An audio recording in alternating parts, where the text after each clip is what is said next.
guys, welcome to another vlog. This time, iwan si Yobi.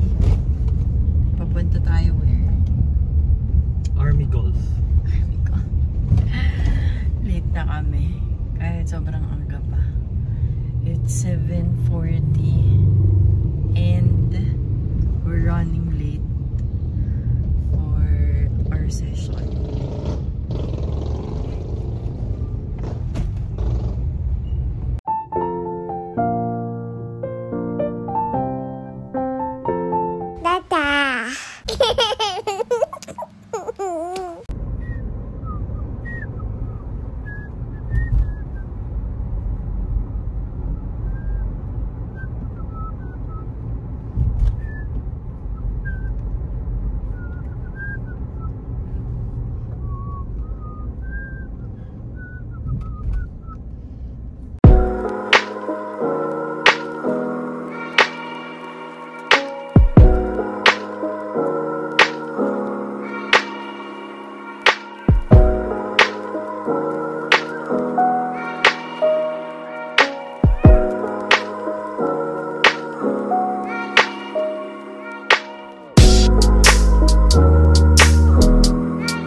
Waiting time.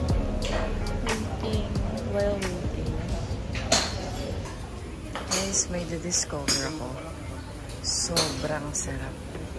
Sobrang sarap. Ito, roasted almonds ng Coach Arms Cafe dito sa Army. Sa Army Golf. Grabe, promise. Sobrang worth it. Sobrang sarap.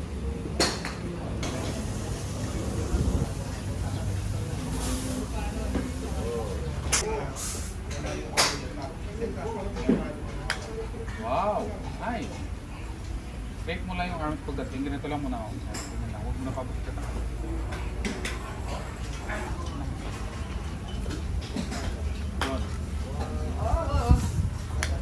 Yo! Nice! Ano lang? Galing! Ano lang muna? Okay lang ha? Sige, tatas mo ito yung boxing mo. Ito boxing, ito boxing.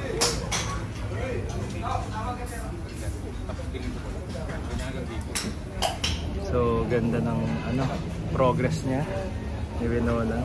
Galing, natural. Wala pa iniisip. Yan, ganyan. Okay lang.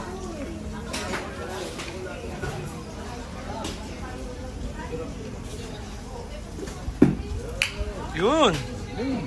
Ganda yun. Ganda ng tunog. Sige.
ko.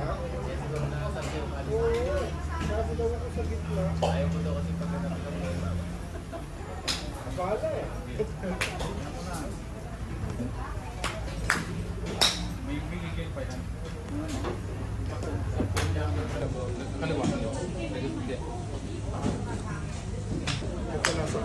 Up lang. Hindi siya.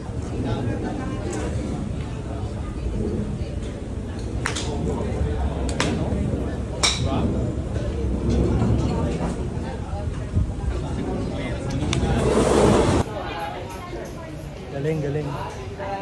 Ang aking golf date. Bagong golf partner. Yun o.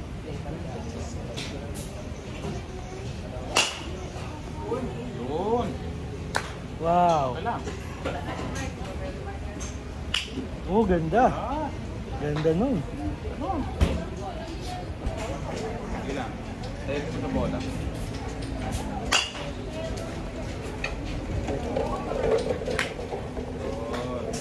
Ganda.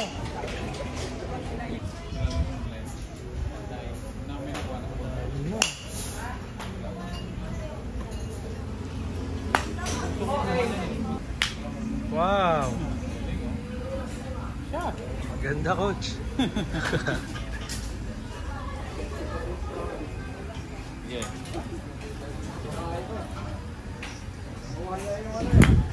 Sige lang. Ganda nun. Assist kita doon kapag pupunta ka sa Pasig. Wow. Nice ah. Layo nun. Galing. Tuloy ah.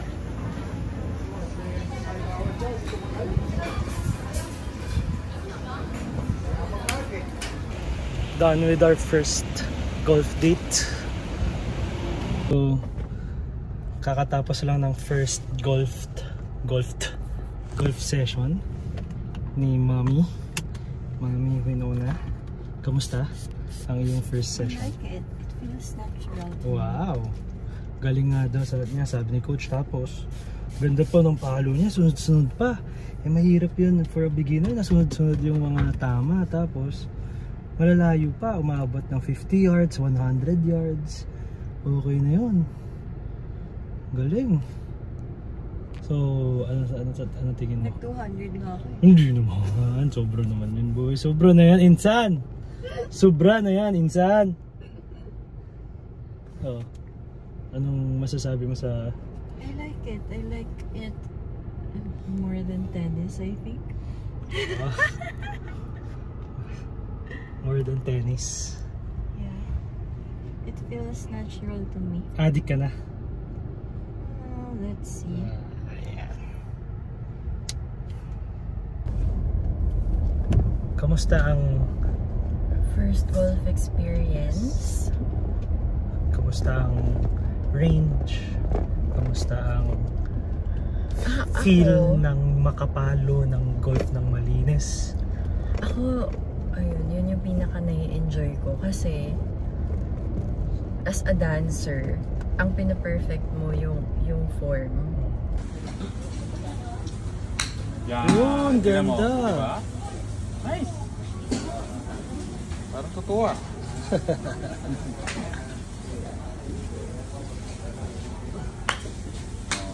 Okay, first time golf experience. I would rate it 8 out of 10. Ayan. Because I love the form. Form? I love the form of golf. Bakit? Physical form. Paano? Change topic.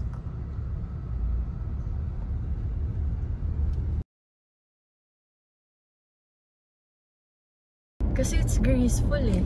Ano? Yung swing mo, dapat para kang sumasayaw. Firm, pero dapat graceful. Tapos yung yung feeling na kapag dancer ka, mahihit mo yung saka may part din na advantage na flexible ako. Saka graceful. Kaya natutuwa ako kasi medyo may potential na mag-excel ako sa Okay. Itong si Catherine eh. Catherine. Yan. So, ito na nga. Nagkikwento ako kay Joma kasi ang dami na naming napanood na video ng golf. Tapos, ang dami na naming napag-uusapan about golf. Ako, first time kong ma-experience kanina pero ang dami ko nang napanood na tutorial dahil kay Joma, paglalaro dahil kay Joma. Tapos, sinasabi niya sa akin bakit mental game yung golf, parang chess. Tapos ngayon, nagigets ko siya in a way. Kasi kanina, di ba may muscle memory? Nung nagamay ko na, nung paulit-ulit na yung katawan ko sa ginagawa ko. Kasi hindi ko na siya iniisip. Doon ako mas nakakapalo. And malayo. Nung relax yung utak ko, nire-relax ko yung muscle ko, parang I just trust my body to do it. Doon ako mas nakakapalo pag wala akong iniisip. Pero kapag iniisip ko yung tuhod ko, yung hips ko, yung wrist ko, doon ako pumapalo sa lupa. Parang pagtitiwalaan mo na lang yung katawan mo. Oo. Pag natural movement. Yun yung sinasabi namin kanina na parang kakaibang sport yung golf kasi sa ibang sports, basket, tennis, dapat tense yung muscles. Hindi naman sobrang tense. Sa tennis kasi 'di ba, loose lang rin lagi yung arms, yung hips lagi. Pero yung tipong nagfe-flex, parang medyo sanay ka mag-flex, lalo na sa basketball kasi sa basketball kailangan mo tigas yung balikat. Tapos banggaan. So, pati rin sa football. Sa golf hindi eh. Pag mas matigas sa katawan mo, mas mahihirapan ka. So, kailangan parang loose lang, yung saktong-sakto lang yung hawak. So, yun yung parang kakaiba sa golf na pag sanay yung muscle memory mo, yung katawan mong laging nagte-tense up pag may physical activity, medyo mahirap mag-adjust. Talagang sanayan. Pero kung katulad ka ng mga dancer, na parang kailangan loose lang, kaya malambot katawan. Okay. Pero kasi, Pai, sa dance, mukha lang laging loose. Pero nag-ano yung core mo, dapat lagi siyang tight. Yun yung, saka, hindi ko ma-explain sa golf rin, bawal mag-tight yung abs eh.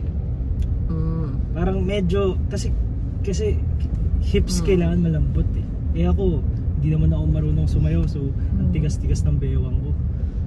So, dapat may flexibility sa golf, pero accurate. Tapos sa golf, iba yung mental aspect niya, yung tipong kailangan wala kang iniisip. Parang sabi nga nila sa tutorials, parang maximum of 2 swing thoughts. Meaning pag magsiswing ka na, hanggang 2 lang dapat yung thoughts na iniisip mo, yung parang sinusundan mo. Pero mostly dapat feel na lang. So mostly muscle memory talaga. Sanayan talaga.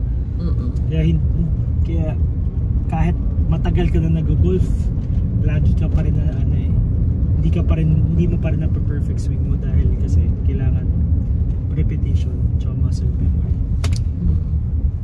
Pero yun, kailangan wala ka masyadong iniisip, empty mind. Tapos hayaan mo lang yung katawan mo, tiwala na sa katawan mo kung paano mag-twist, natural movement. Another aspect to that mental game is yung mga computation. Kasi na-realize wala pa yun, sa fairway pa naman. Oo nga, sa fairway. Pero golf in general, kung bakit siya mental game is you have to consider the wind, the slopes ng lupa. Yung dulas, kung gaano kabasa yung damo, kasi kung mas mabilis yung roll ng bola. Tapos yung layo, yung distance. Tapos yung relation ng distance ng hole sa gaano kalakas yung palo mo. And which club gagamitin mo. So galing din eh. Tapos pag naglalaro ka na talaga sa fairway, ang isang na-notice ko na as a newbie, as a beginner, isa sa mga na-notice ko, pag ako hindi pa ako nakakalaro sa fairway, nanonood lang ako ng games tsaka ng mga YouTube videos, naisip ko para siyang chess. Napansin ko para siyang chess. Yung tipong ang golf, akala nating mga newbies, palayuan, palakasan. Pero pag nandun ka na sa actual golf course or naglalaro ka na talaga, placing siya, more on placing siya than anything else. Siguro parang mas mahalin tulad mo siya sa billiard, sa bilyar. Kasi sa bilyar, pag titira ka tapos i-shoot mo yung isang bola, kailangan set up mo na rin na maganda yung placing nun sa next mong titirahin na bola. Parang ganoon rin sa golf, na tipong hindi lagi pinakamalayo. Yung tipong kung saan yung tamang placing niya para yung susunod mong tira mas madali. Para lang mas swabe yung way mo papunta sa pag-shoot ng pag-putt ng bola. Actually, kung tutuusin, more on mental game talaga siya than physical if you'd compare it with mga contact sports, syempre. Kasi sa mga contact sports, ang may mental aspect pa rin naman ng basketball. Pero kasi yung power. Pero may power siya. Yung power mo sa mga contact sports. Pero ito don't get us wrong. Sa golf, may power pa rin. Pero galing yun sa pagka-loose and pagkaswabe ng momentum or ng rotation ng katawan mo. Parang saka, hindi siya power ng arms, ng swing talaga. Pero yung pagka-loose lang. Yung power is coming from the looseness of your body. Yung parang pendulum. Saka kasi parang mas mahirap yung fewer chances than more chances. Kunwari sa basketball, padamihan, diba? So, you have more chances of scoring. Pero dito kasi, the fewer, the better. More efficient. More pressure. More pressure kasi. Bawal ka magkamali. Oo. Kaya nakakaano rin. Nakaka-challenge pa nakakatuwa, nakaka-addict yung mag-discover ng bagong sport at saka mag-master ng bagong sport. Yun yung nakaka-addict doon.